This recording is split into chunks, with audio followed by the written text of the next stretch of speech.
राज्यसभा में आदिवासी महिलाओं के शोषण और उनकी जमीनों के अवैध हस्तांतरण का गंभीर मुद्दा गूंजा है। शून्यकाल के दौरान राज्यसभा सांसद डॉक्टर सुमेर सिंह सोलंकी ने इस विषय को उठाते हुए केंद्र सरकार से सख्त कार्यवाही और व्यापक जांच की मांग की है। देखिए यह खास रिपोर्ट। राज्यसभा में उठा आदिवासी महिलाओं के शोषण का मुद्दा।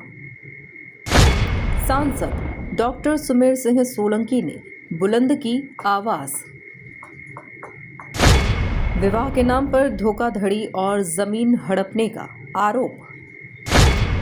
आदिवासी भूमि पर बढ़ते खतरे को लेकर चिंता।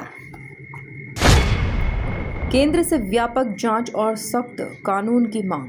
आदिवासी समाज के हक की आवाज हमेशा बुलंद करने वाले राज्यसभा सांसद डॉक्टर सुमेर सिंह सोलंकी ने राज्यसभा में आदिवासी समाज से जुड़ा एक ऐसा संवेदनशील मुद्दा उठाया जिसे सुनकर सब हैरान हो गए। उन्होंने आदिवासी महिलाओं के साथ कथित धोखाधड़ी, शोषण और उनकी भूमि के अवैध हस्तांतरण को लेकर चिंता जताई है।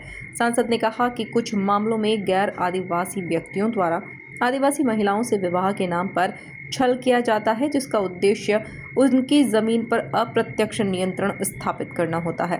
विवाह के बाद महिलाओं के नाम पर कम कीमत में जमीन खरीद दी जाती है और बाद में उसे पैतृक संपत्ति बनाकर ऊंचे दामों पर बेच दी जाती है।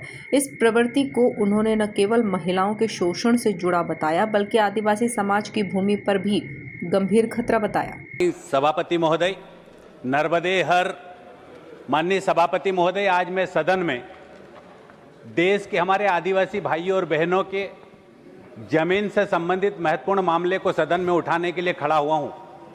माननीय सभा को लेकर सरकार एवं सदन का ध्यान इस महत्वपूर्ण मुद्दे की ओर आकर्षित करना चाहता हूं।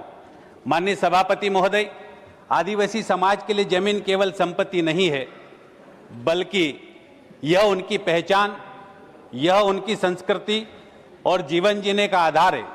माननीय सभापति महोदय, पूरे देश भर में कुछ गैर आदिवासी समाज के लोग हमारी आदिवासी बहनों के साथ, हमारी आदिवासी बेटियों के साथ विवाह करके उनके नाम से आदिवासी समाज के भाइयों और बहनों की जमीनें खरीदकर अकुत संपत्ति का निर्माण कर रहे हैं। माननीय सभापति महोदय, और इस संपत्ति का पैतृक संपत्ति घोषित करके धीरे धीरे इस संपत्ति को गैर जनजाति समाज के लोग गैर जनजाति समाज के लोग अपने नाम पे कर लेते हैं। माननीय सभापति महोदय, कुछ गैर आदिवासी व्यक्ति ये विवाह कर उन बेटियों के साथ धोखाधड़ी कर रहे हैं।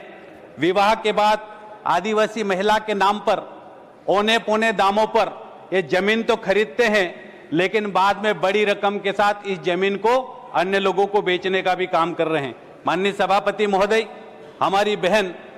हमारी बहन अगर उसकी मृत्यु हो जाती है तो ये संपत्ति जो है वो पैतृक संपत्ति घोषित कर दी जाती है, और इस पैतृक संपत्ति को घोषित करने के ऊपर रोक लगना चाहिए। माननीय सभापति महोदय, इससे आज धीरे धीरे आदिवासी समुदाय की जमीन गैर आदिवासियों के हाथों में जाने का खतरा बना हुआ है। माननीय सभापति महोदय, मैं एक महत्वपूर्ण बात भी ये कहना चाहता हूं कि कांग्रेस समर्थित सरकार के श्रेय से झारखंड जैसे राज्य में हजारों एकड़ जमीन गैर जनजाति भाइयों और बहनों के नाम से करने का भी खेल चल रहा है। माननीय सभापति महोदय, मैं आपके माध्यम से सरकार से ये मांग करता हूं कि आदिवासी समाज के लिए केवल आदिवासी समाज ऐसे मामले की व्यापक और निष्पक्ष जांच होनी चाहिए, कानून में सख्ती लाई जाना चाहिए, आदिवासियों की जमीनों में पीड़ित आदिवासी महिलाओं को कानूनी सुरक्षा प्रदान की जाना चाहिए।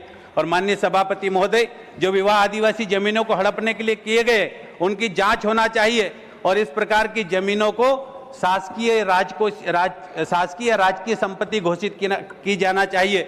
मैं केंद्र सरकार द्वारा राज्य सरकारों को भी इस प्रकार की धोखाधड़ी पर निगरानी रखने के लिए दिशा निर्देश देने का आग्रह करूंगा।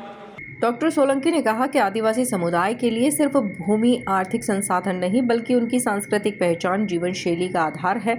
ऐसे में इस तरह के मामलों को गंभीरता से लेना बेहद जरूरी है। उन्होंने केंद्र सरकार से मांग की है कि ऐसे मामलों की व्यापक जांच करवाई जाए, कानूनों को और अधिक सख्त बनाया जाए, संदिग्ध भूमि हस्तांतरण की समीक्षा की जाए और राज्य सरकारों को प्रभावी निगरानी के निर्देश दिए जाएं।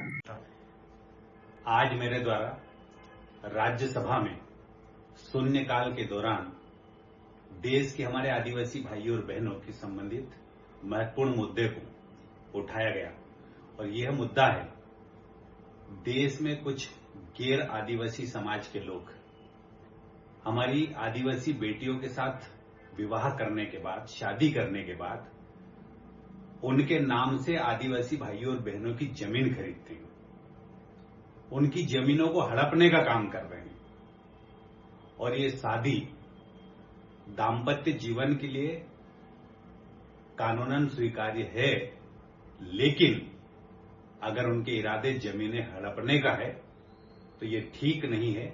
इस पूरे विषय पर मैंने सदन के माध्यम से केंद्र सरकार से यह आग्रह किया है कि कड़े कानूनों का प्रावधान होना चाहिए और इस प्रकार की जमीनों की रजिस्ट्रियां रद्द होना चाहिए और इस प्रकार की जमीनों को राजसात करने की कार्रवाई भी होना चाहिए और भविष्य में ऐसी घटनाएं पूरे देश भर में नहीं हो, इसलिए मैंने कड़े कानून के प्रावधान की मांग की है। उन्होंने जोर देकर कहा कि संविधान द्वारा आदिवासी समुदाय को दिए गए विशेष संरक्षण को ध्यान में रखते हुए उनके अधिकारों की रक्षा करना सरकार की प्राथमिक जिम्मेदारी है। ब्यूरो रिपोर्ट, MP न्यूज़, नई दिल्ली।